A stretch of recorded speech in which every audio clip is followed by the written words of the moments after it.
धर्मशाला की शांत पहाड़ियों से एक असाधारण खबर सामने आ रही है।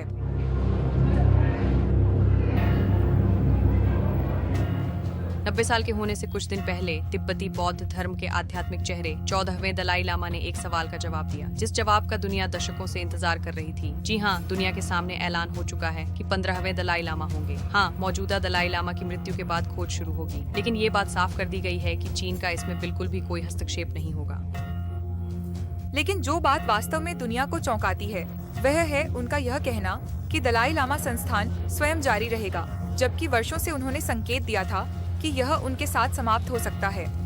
यह सिर्फ एक धार्मिक अनुष्ठानों से सजी हुई बात नहीं है, बल्कि एक भू राजनीतिक गर्मागरम मुद्दा है, और यह पुनर्जन्म की एक अत्यंत पवित्र, अत्यंत गुप्त प्रक्रिया से शुरू होता है।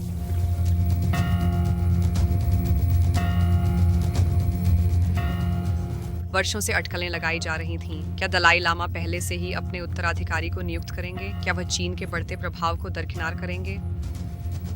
अब हमारे पास उत्तर है। धर्मशाला से भिक्षुओं और वैश्विक प्रेस से बात करते हुए नोबेल पुरस्कार विजेता मौजूदा दलाई लामा ने पुष्टि की है कि अगला दलाई लामा चीनी सीमाओं के बाहर पैदा होगा, ताकि आध्यात्मिक स्वतंत्रता को संरक्षित किया जा सके और राज्य के नियंत्रण से बचा जा सके।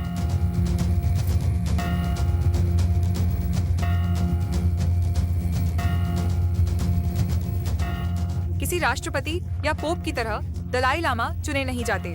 मान्यता है उनका पुनर्जन्म होता है। उनकी चेतना एक बच्चे के शरीर में पुनर्स्थापित होती है। यह वास्तव में एक प्राचीन आध्यात्मिक यात्रा है। वर्तमान दलाई लामा के निधन के बाद उनके पुनर्जन्म की पहचान की पवित्र प्रक्रिया सीनियर मंक्स द्वारा संकेतों, सपनों और आकाशीय चिन्हों की व्याख्या से शुरू होती है। इन व्याख्याओं और प्राचीन भविष्यवाणियों के जरिए निर्देशित होकर गोर्डिन फोड्रंग ट्रस्ट उस बच्चे को खोजने के लिए एक खोजी दल भेजेगा, जिसके अंदर दलाई लामा की आत्मा होने का विश्वास किया जाता है। एक संभावित उम्मीदवार मिलने के बाद बच्चे को आध्यात्मिक परीक्षणों से गुजरना पड़ता है, जैसे पिछले दलाई लामा के जीवन से व्यक्तिगत वस्तुओं की पहचान करना। इसके बाद बच्चे के व्यवहार, प्रवृत्तियों और बुद्धिमत्ता की गहराई से मूल्यांकन किया जाता है। यदि सभी संकेत अनुकूल होते हैं तो वरिष्ठ लामाओं द्वारा अंतिम मान्यता दी जाती है, और फिर बच्चा तिब्बत के प्रमुख आध्यात्मिक नेता के रूप में भूमिका निभाने के लिए वर्षों की आध्यात्मिक शिक्षा शुरू करता है। यह प्रक्रिया अत्यधिक पवित्र होती है और अक्सर इसमें वर्षों लग जाते हैं, लेकिन इस बार एक और मोड़ है। दलाई लामा जोर देते हैं कि पुनर्जन्म चीन के नियंत्रण वाले तिब्बत के बाहर होगा, संभवतः भारत, नेपाल या यहाँ तक कि पश्चिम में। इस पूरी प्रक्रिया का नेतृत्व गोर्डिन फोड्रांग फाउंडेशन करता है, जिसे 2015 में 14वें दलाई लामा द्वारा राजनीति को प्रक्रिया से बाहर रखने के लिए स्थापित किया गया था।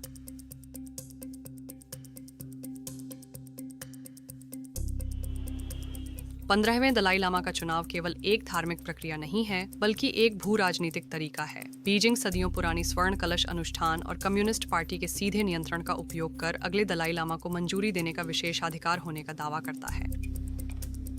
धर्मशाला से दलाई लामा की घोषणा के कुछ घंटों बाद चीनी विदेश मंत्रालय ने कहा, दलाई लामा के पुनर्जन्म को घरेलू खोज, स्वर्ण कलश ड्रॉ और केंद्रीय सरकार की स्वीकृति के सिद्धांत का पालन करना चाहिए, और इसे धार्मिक अनुष्ठानों, ऐतिहासिक परंपराओं, राष्ट्रीय कानूनों और विनियमों के अनुसार संभाला जाना चाहिए। लेकिन तिब्बती इसे अस्वीकार करते हैं, और अब दलाई लामा भी इसे जोर से, दृढ़ता से और सार्वजनिक रूप से अस्वीकार करते हैं।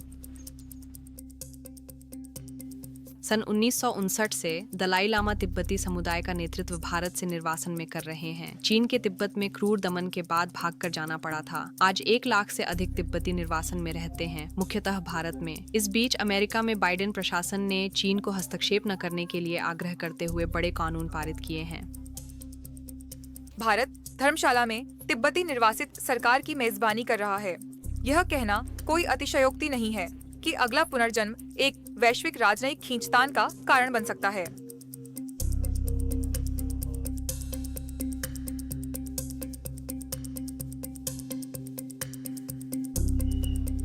जब तक नया दलाई लामा नहीं मिल जाता, निर्वासित तिब्बती संसद भारत से अपना काम जारी रखेगी। लेकिन उनका यह बयान केवल आध्यात्मिक नहीं था, यह रणनीतिक था। संस्थान की निरंतरता की पुष्टि करके दलाई लामा ने सुनिश्चित किया है कि तिब्बती बौद्ध धर्म की लौ किसी स्टेट पावर से बुझने नहीं दी जाएगी। यह केवल धर्म की बात नहीं है, यह पहचान, दृढ़ता और प्रतिरोध की बात है। दूसरी ओर बीजिंग के लिए यह सॉफ्ट पावर के माध्यम से प्रभाव फैलाने की बात है और दुनिया के लिए यह सिद्धांत की परीक्षा है। क्या एक कम्युनिस्ट सरकार को अपनी सीमाओं के बाहर रहने वाले लोगों के लिए एक आध्यात्मिक नेता चुनना चाहिए? अगले दलाई लामा अभी सिर्फ एक बच्चा हो सकते हैं या शायद उनका जन्म भी नहीं हुआ हो, लेकिन वे कौन हैं और उनका क्या प्रतिनिधित्व है, इस संघर्ष की शुरुआत पहले ही हो चुकी है।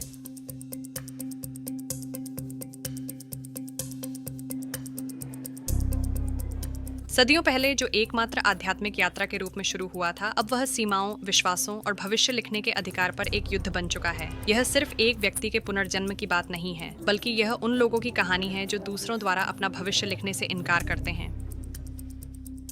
जैसे 14वें दलाई लामा अपने जीवन की मशाल आगे बढ़ाने की तैयारी कर रहे हैं, लेकिन बड़ा सवाल है कि क्या दुनिया उन्हें उनकी वापसी पर पहचानेगी?